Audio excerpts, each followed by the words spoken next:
Welcome to Revisit Books podcast, where we turn books into bite-sized wisdom you can use every day. Today, we are cracking open a book that feels, well, almost like a manual for deep personal reconstruction. It's for anyone who's ever felt that nagging sense of unfulfillment. You know, the feeling, right, scrolling through job listings at 2 in the morning or just staring at your own profile online and wondering, is this really it? Is this all there is? Yeah. Exactly. The book is Finding Your Element, How to Discover Your Element. And it's not just another self-help guide. It's a follow-up, a successor to a book that was a huge global phenomenon, The Element, How Finding Your Passion Changes Everything. And that global impact is really the whole reason the second book even exists. The author saw that this search for purpose, it's just universal. It doesn't matter your age, your culture, where you are in your career. The main author is Sir Ken Robinson, who many people will know from his work advocating for creativity in education. He's really famous for challenging our old, outdated ideas about school. And he wrote this with Lou Aronica, who is a really experienced collaborator. He brings this, clear narrative structure to these big philosophical ideas. Which is so important. So what's the core mission here? I mean, the world of work has changed so much. The idea of a job for life, the gold watch, that's long gone. Oh, completely. But most of us are going to have, multiple jobs, maybe even totally different careers. So the book is kind of saying where you start is probably not where you're going to end up. Definitely not. So the goal isn't to just pick one destination and stick to it. It's more about giving you a kind of internal compass, a sense of direction, so you're not just bouncing from job to job whenever things shift. It's a path to finding work that truly fulfills you. And it's really important to say what this book is not. The authors are so careful to state this is not some generic, 10-step program that guarantees you'll be transformed. Right, one size fits all. Exactly, and that just doesn't work for something as personal as this. The journey to your element it's deeply intimate. It's going to look different for every single person. But it is built on 4 fundamental pillars. Aptitude, which is what you're naturally good at. Passion, what you love doing. Attitude, so how you deal with challenges. And finally, your sense of purpose. It's really about digging into those things inside you. So who is this book actually for? I mean, that 2 a.m. job scrolling thing I mentioned, if that sounds familiar, this book is probably aimed right at you. It's for the seekers, the people who feel restless. Maybe you're in the middle of your career, you've got the conventional success, but you still feel, a bit hollow. Yeah, like something's missing. Right. You're looking for a way to make a living that's genuinely fulfilling, not just something that pays the bills. It's for that little voice inside that says, there has to be something more. And finding that something more is so much harder today because of all the external interference we face. We live in a time of just unbelievable information overload. The noise. So much noise and distraction. It makes that quiet, internal work really, really difficult. Ken Robinson points to this quote from Eric Schmidt, who was the CEO of Google back in 2010. Okay. And Schmidt made this staggering point that back then we were creating as much new digital information every 2 days as was created from the dawn of civilization up until 2003. Wait, say that again? Every 2 days. Every 2 days. That number is it's almost impossible to wrap your head around. If we're processing millennia of human information every couple of days, how does that not fundamentally change our ability to focus on our own lives? It changes everything. I mean, this constant flood of data streaming through our phones and our laptops, it's always pulling our attention outward. Right. To the next notification, the next refresh. Exactly. It rewards quick, superficial responses, not deep engagement. It keeps us in a constant state of reacting instead of reflecting on what we actually want. And when you're always reacting, it's so easy to lose sight of who you are beneath all that digital chatter. So this book is for you if your life story doesn't look like a neat flowchart. If it feels more like an uncertain process of tacking and weaving, as they put it. You got blown off course, you took a weird turn, and you ended up somewhere you never planned. The book is about how to start seizing back control of that story. And to get that control, you need self-awareness. But the book is very careful to avoid those generic personality tests. It spends a lot of time on something called the Barnum effect. The Barnum effect. That's from P.T. Barnum, right? We have something for everyone. That's the one. It's the phenomenon where people give really high accuracy ratings to personality descriptions that are actually super vague and could apply to almost anyone. Like a horoscope. It's exactly like a horoscope. They talk about studies where students were given these generic profiles and asked to rate how accurate they were from 0 to 5. The average score was consistently around 4.2. Wow, that's high. So people really want to believe it. We want it to be true. We're eager to be validated by some outside force, but Robinson's framework flips that. It doesn't give you a label like, you're an introvert who values stability. Wow. Instead, it gives you the tools to discover for yourself what energizes you, what you're good at, what you care about. It forces you to do the work of digging it out for yourself. So let's get into those tools, the key takeaways. It all starts with a philosophical foundation, right? 3 big principles. Yes, 3 elemental principles you have to accept before you can even really start the search. The first one is your life is unique.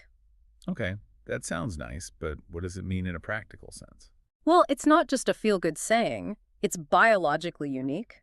The odds of you being born with your specific DNA are just astronomical. And it's culturally unique. Your potential is completely shaped by the time and place you're born into.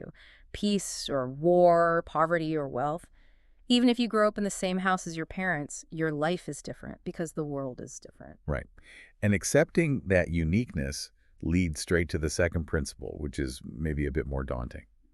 You create your own life. If your life is unique, then you're the one who has to build it.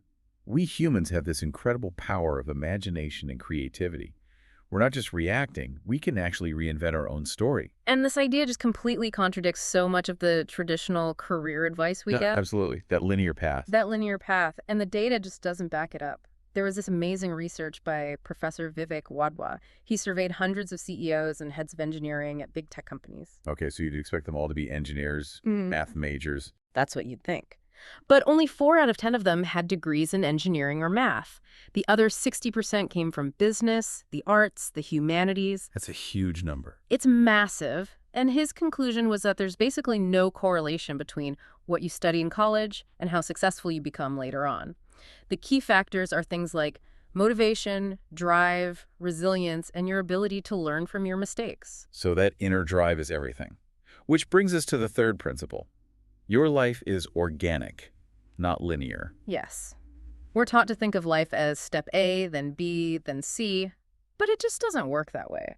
Life is full of unpredictable cross-currents. I love the metaphor they use of steering a ship. It's perfect, isn't it? You set a course, but a storm might blow you off track, or you might see an interesting island on the horizon that wasn't on your map. And often those unexpected places you land are way more interesting than your original destination. The author's own story is a great example of this. When he was young, his interests were French, Latin, and English lit. Right. And his career teacher looked at that list and suggested, what was it? An accountant or a dentist? An accountant or a dentist, it makes no sense. But it just goes to show you that the path often only makes sense when you look back on it. So to navigate this organic journey, you need the right tools for looking inward. And the book makes this really critical distinction between aptitudes and abilities. An aptitude is your raw, innate potential. Like, all healthy humans are born with an aptitude for language. But an ability is different. An ability requires effort. It's a cultural achievement. You have the aptitude for language, but the ability to speak or read, that takes instruction and a ton of practice. And a lot of people think they don't have an element when what they really lack is the opportunity to turn their aptitude into an ability. The story of El Sistema in Venezuela is such a powerful example of that. It's incredible. It was founded by Jose Antonio Abreu, an economist and pianist. And his belief was that music could give purpose to underprivileged kids. Before El Sistema, millions of kids had the aptitude to be great musicians. But no access. No access, no instruments, no teachers. By providing that opportunity, El Sistema turned all that latent potential into real, celebrated ability. It produced world-class talents, like the conductor Gustavo Dudamel. The element was there all along, just waiting for the right conditions. And just as we separate aptitude from ability, the book also separates physical energy from spiritual energy. Yes. Physical energy is straightforward: sleep, diet, health. But spiritual energy is more subtle. It's your motivation, your mood, your sense of purpose. It's your life force. The interesting part is how they interact. When you're in your element, you might be physically exhausted at the end of the day, but you feel spiritually energized, whole. But if you spend your day doing something you hate, you might not have moved a muscle, but you feel completely drained, anxious, and low. That's that Sunday night feeling. It's not just dreading the work, it's that feeling of waste, that you traded your time for something that gave you nothing back spiritually. That's it, exactly. The author talks about his brother Ian. He has a demanding business career, but his real passion, his spiritual fuel, is music. He plays drums and keyboards. Right. And even after these grueling road trips and late-night gigs that leave him physically shattered, he says he feels spiritually uplifted. The element feeds your spirit. Which brings us to that cynical question that always comes up. Well, who's going to clean the toilets? The idea that if everyone found their passion, all the necessary but unglamorous jobs would be left undone. Right, but that completely misunderstands what passion is. They tell the story of a woman who was an office cleaner for decades and absolutely loved her job. Really? Yes, it wasn't about status. She loved the process of cleaning, the satisfaction of creating order, and she loved the time alone to think. That makes so much sense. That time for self-reflection. It's almost a meditative state. It was her sanctuary. So fulfillment isn't about the job title, it's about the meaning and the energy you find in the process. Okay, so let's get practical. What are some of the techniques the book suggests for this kind of self-exploration? Well, the first step, before anything else, is you have to slow down. You have to create space away from all that noise we talked about. Turn off your phone, your social media, just for 30 minutes. It will all be there when you get back, I promise. And to really disrupt our normal, stuck thought patterns, one of the most powerful exercises is automatic writing, or as it's often called, morning pages. This comes from Julia Cameron's book, The Artist's Way. And the idea is to write 3 pages, longhand, stream of consciousness, first thing in the morning before your logical brain kicks in. And the point is to just clear out all the mental clutter, right? The worries about laundry, traffic, that argument you had. You're basically scraping the barnacles off your mind. But the most crucial role, and the one people find hardest, is you are not supposed to read what you've written. Don't read it. Why not? The second you read it, your inner critic, the censor in your brain, takes over. The goal isn't to create good writing, it's mental hygiene. You're just getting all the junk out onto the page so that the deeper signals, the things you really want to think about, can start to surface. I can see how that would be hard, but also incredibly freeing. Now, for people who are more visual thinkers, there's mind mapping. Mind mapping is brilliant because it works the way your brain naturally works, through association, not in a straight line. You put a central idea in the middle, like my ideal work environment, and then you draw curved, branching lines out from it with related ideas. Why curved lines specifically? It reinforces that organic, not linear principle. It helps the brain make more natural flowing connections. And using different colors is also really important. It helps you code your ideas and see the map of your thoughts more clearly. And another visual tool is the vision board, creating a collage of images and phrases that represent your future hopes and dreams. Right. It's about making your potential future tangible. The key rule here is no personal photos from the past. A vision board has to be forward-looking. It's about who you're trying to become, not who you were. But ultimately, no amount of writing or mapping can replace just doing things. The give it a try principle. Absolutely. You can't figure it all out just by thinking. You have to put yourself in new situations, meet new people, try things that are outside your comfort zone. Like the story of Sam, the teenager in Malaysia. Such a great story. Her parents had her in all the standard activities, violin, ballet, art classes, and she hated all of them, became really withdrawn. It was only when she saw a street dancing competition on TV that something just clicked. She pursued it like crazy, found an academy, and she just transformed. She went from sullen to totally driven and ended up being a finalist in a national competition. Her element wasn't found on a checklist. It was found by trying something completely new. So it's not just about what you're good at or what you love. The single biggest factor seems to be your attitude. Which brings us to Carol Dweck's work on mindset. Yes, the distinction between a fixed mindset and a growth mindset. A fixed mindset is the belief that your talents and intelligence are just set in stone. You've got what you've got. And people with that mindset become obsessed with proving themselves, right? Yeah. And they're terrified of failure because it feels like a final judgment on their limited abilities. Exactly. But a growth mindset is the belief that you can develop your abilities through effort and experience. And this isn't just positive thinking. It's based on the science of neuroplasticity. Your brain isn't fixed. Your brain is not fixed. It's constantly changing, forming new connections based on what you do and what you practice. When you embrace a challenge, you are literally rewiring your brain to be better at meeting that challenge in the future. A growth mindset is just an accurate description of our biological potential. Which is why attitudes so often trump circumstances. They cite research that says our actual life circumstances, wealth, status, health only account for about 10% of our happiness. Just 10%. So much more of it is our attitude, the lens through which we see our life. And the story of Sue Kent is just, it's a breathtaking example of this. She's a sports massage therapist, right? Yes, who was born with severely underdeveloped arms because of thalidomide. Her arms are only 8 inches long. Logically, that career should be impossible for her. So what did she do? She learned how to give massages using her feet. Wow. It took incredible persistence. She had to get special rubber gloves made for her feet. She had to fight to get certified, but she did it. And now she's the only therapist in the UK qualified to treat clients this way. She didn't let her circumstances define her. She completely reimagined the process. And you see the same thing with age. The story of Mimi Waddell, who started her film acting career in her 60s. When most people are retiring, she's going to cattle call auditions in New York. She became this icon for anyone who thought they were too old to chase a dream. Her attitude was just, rise above it. You dance as you walk through life. Incredible. But the book points out a really interesting twist here. Sometimes the problem isn't a fear of failure. It's actually a fear of success. It sounds so counterintuitive, doesn't it? Why would anyone fear success? Yeah. Well, it often comes from really deep-seated low self-esteem. A subconscious feeling that you don't actually deserve the rewards or the attention that comes with success. You fear the responsibility, maybe? The pressure? Exactly. Success raises your profile, which means you have further to fall. And that can be terrifying if you don't feel worthy in the first place. The book makes this profound point. People unconsciously rise only to the level of success that their self-esteem can handle. So finding your element is really about finding a state of genuine happiness. It is, and Martin Seligman's work in positive psychology gives us a great model for that. His PERMA model includes positive emotions, engagement, relationships, achievement, and the one that's most critical here, meaning. Meaning. Which he defines as serving something that you believe is bigger than the self. That transition from just personal achievement to service is... That seems key. The story of Yasmin Halal is a perfect example. It really is. She was super successful by any measure, a professional basketball player and a biomedical engineer in Cairo. She was good at both, but she wasn't fulfilled.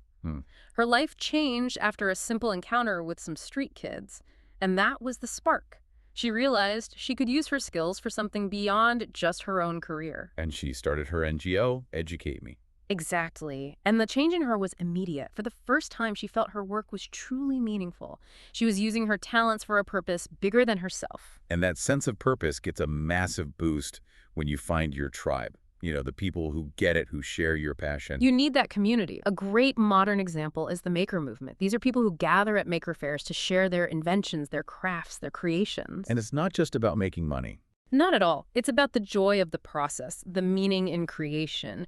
And what's interesting is that a lot of them see themselves as outsiders and they draw energy from that. They're pushing boundaries together. So how do you find your tribe? Well, the book suggests a few things. Using the internet, obviously, to find niche communities. Considering an internship is a great one, not just for skills, but to experience the culture of a workplace. And finding a mentor or a coach can be hugely helpful for getting that objective perspective. And it's so important to remember that this is an ongoing quest. It's not usually one big aha moment. I mean, look at someone like Martha Stewart. She was a model, then a stockbroker, and only later became this lifestyle guru. Her element evolved over time. Or Dr. Jeffrey Myers, the pathologist at the Mayo Medical School. After hearing Ken Robinson speak, he decided to pick up the guitar again for the first time in 37 years. Wow, after almost 4 decades. And he formed a band with his colleagues called Loss in Processing. It just shows you that sometimes the next step forward is actually to go back to a path you thought you left behind. So as we wrap up, what are the big closing thoughts here? I think the main thing is to remember you're not locked into one element for life. Passions change, you evolve. Finding your element for now just opens up the next question, which is, what else? You have to keep creating your own path. There's some really powerful lessons on this from Bronnie Ware, the writer who worked in palliative care. She documented the biggest regrets of the dying. And 2 of them are so relevant here. The first is to honor your dreams. Sure. Use your health while you have it. It's a freedom most of us don't appreciate until it's gone. And the second lesson is so practical. Reduce the burden. Simplify your life. If you can lower how much money you need to live, you create space and time. And that space is where you can explore new possibilities. That time and space It's the prerequisite for the whole journey. It is. Ultimately, it all comes down to what Joseph Campbell called the hero's journey. He said a good life is just one hero journey after another. You keep getting called to new adventures. But every time, the question is the same. Do I dare? Do I dare? That's always the barrier. Do you have the courage to step off the known path? It's a huge personal risk. But the core message of this book is maybe the nudge we all need to take it. There's a quote they use. And then the day came when the risk to remain tight in a bud was more painful than the risk it took to blossom. And that's really what this book is. It's a set of tools to help you figure out the conditions you need, the water, the light, the soil, to finally blossom. That's today's breakdown. While this discussion cannot replace the book's full text, it can offer a glimpse into its teachings. I hope you found this discussion helpful, and I look forward to sharing more. Let me know what book next you want to discuss.